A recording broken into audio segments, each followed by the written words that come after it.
Hello everyone, it's great to see you again. It's good to see you too, Avery. I have some fun projects for us to tackle today. First, we're going to shop for some inexpensive flowers, and then we're going to turn those flowers into a lavish arrangement, or so I hope, for the entrance hall table. For dinner tonight, we're going to make a hearty cabbage casserole. So please come shop and decorate and cook with me.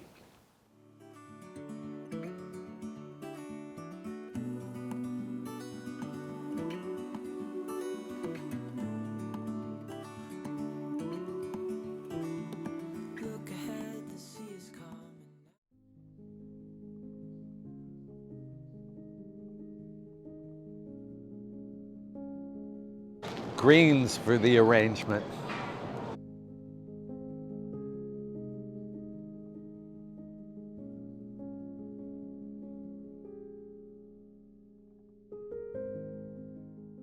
I think we have enough flowers. Let's head home. Here is the urn that sits on the table in my entrance hall.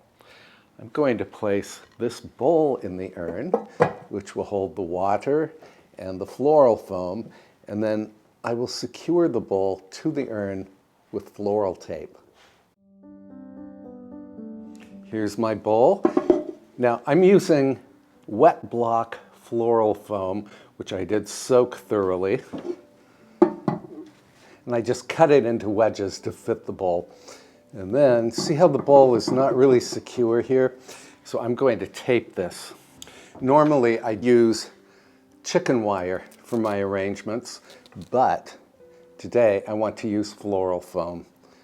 I think it will just work better for a heavy arrangement. First, I'm going to secure the foam to the bowl. I'm using floral tape to both secure the foam to the bowl and the bowl to the urn. Oh, that's secure.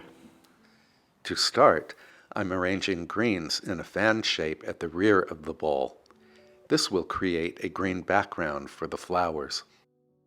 Once I have my fan shape, I simply add more greens to fill in the center. Remember that the more greens you use, the fewer flowers you will need. To supplement the greens from the supermarket, I'm going to add some of these hosta leaves from my own garden.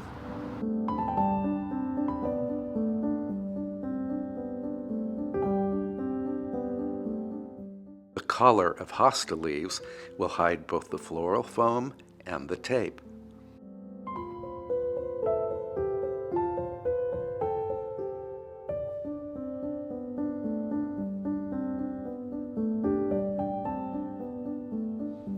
We're ready for the flowers. Purple chrysanthemums. By the way, I have no idea what I'm doing. I'm certainly not a professional florist or flower arranger. I'm just a brave individual. This is fun for me.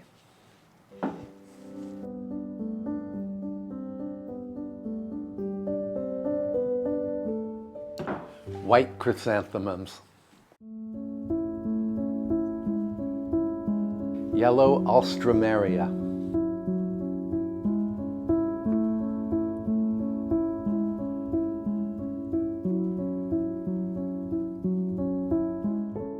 White snapdragons.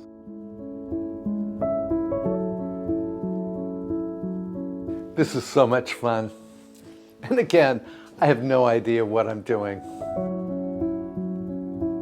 A few purple or maroon colored snapdragons.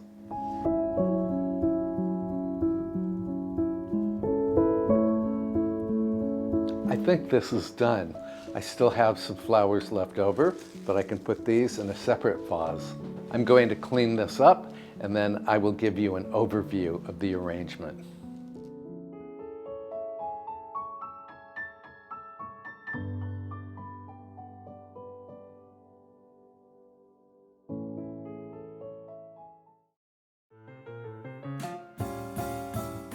Now that the entrance hall is looking spiffy, I need to prepare my dinner. I'm going to make a cabbage casserole that also contains turkey kielbasa. And the first thing I need is half of a medium-sized head of cabbage, just removing the core. And then I'm going to slice this as finely as possible.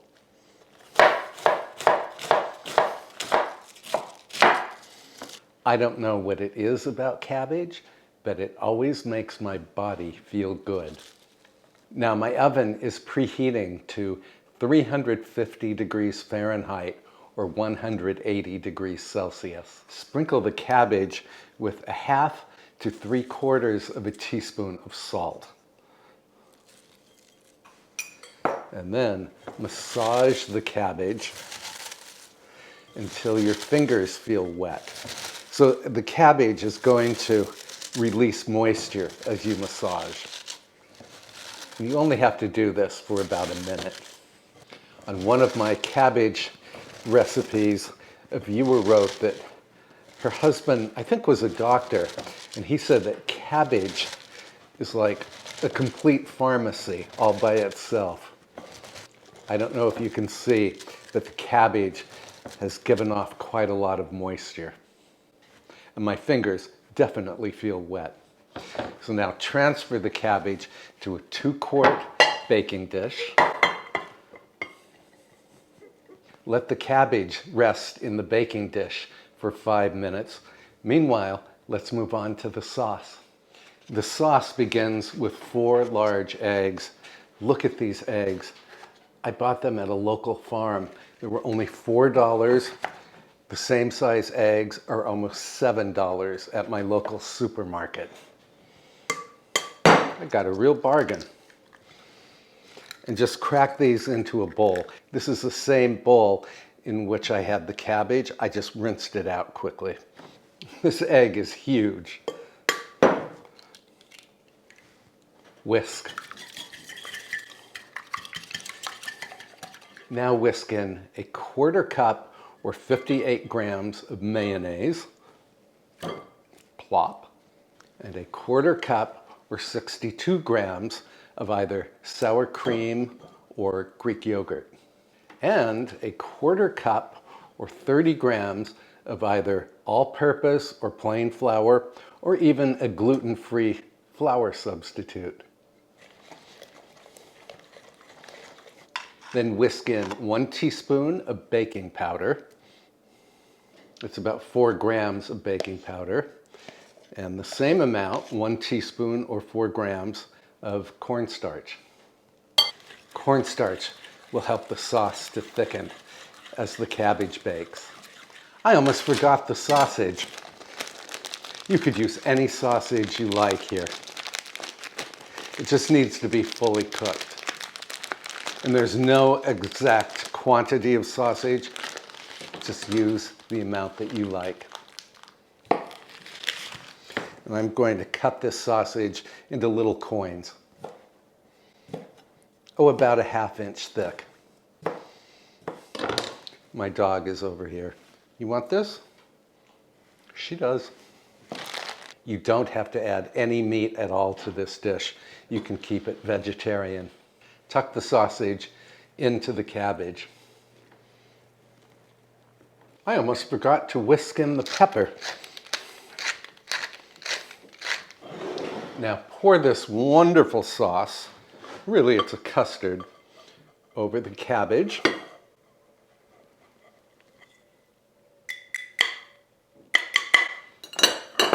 Need a spatula. Don't want to waste any of this. And then mix the sauce into the cabbage. Finish off the casserole with a handful of shredded cheese. I'm using Swiss cheese. You could use Gruyere or cheddar cheese, or really whatever cheese you like. If you're not going to bake the casserole right away, just cover it with cling film and then pop it into the refrigerator. When you are ready to bake, preheat the oven to 350 degrees Fahrenheit or 180 degrees Celsius. And in it goes. I'm going to bake this until the cheese melts and the casserole puffs. That's going to take 50 minutes. While the casserole is baking, I'm going to remain productive. I have a lot of cloth napkins to iron. We had a small dinner party here on Saturday, so I have those napkins to iron, and then I have a lot of other napkins that have been in my pantry, just waiting for me to have a moment to iron them.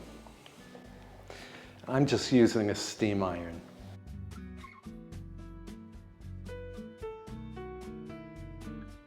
I don't starch the napkins because I don't try to make fanciful shapes with them. You know, swans and whatnot. There we are.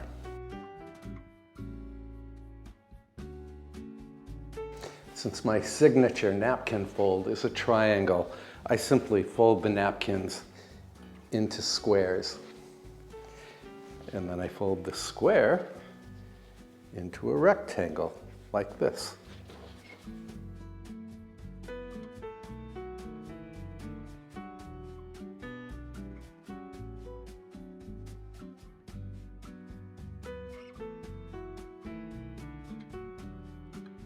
I never use paper napkins, especially when I'm hosting a dinner party. In fact, I don't use paper napkins at all. They're expensive and wasteful. These napkins are cotton. I don't buy polyester napkins because they're so slippery that they slide off of laps. Even when it's just me for dinner, I always use a cloth napkin. On to the gold napkins. I try to buy napkins that match the rim of the plates that I'm using. And I do have white plates with gold rims, so gold napkins go very well with them.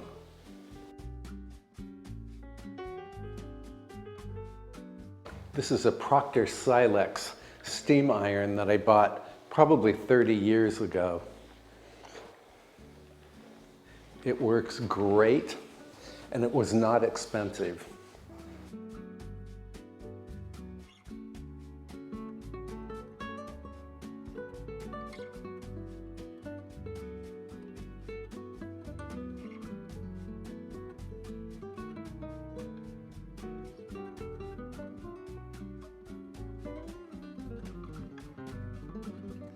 Mission accomplished.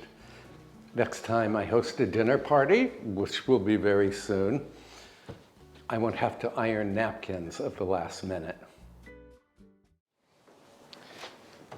The cabbage casserole is ready. Looks gorgeous and it smells divine.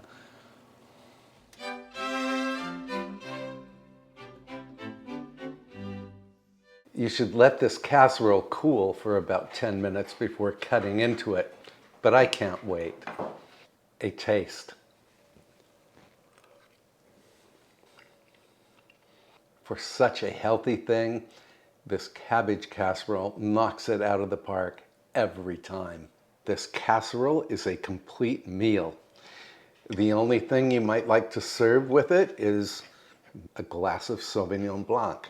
After a day of heavy rain, the sun is suddenly shining. So I'm going to bring my dinner outside and eat it in the herb garden. Thank you so much for watching. I hope you found this video both entertaining and useful. And I will see you tomorrow. I'm going to make a special dessert for tea time. I hope you'll watch that video. Bye for now.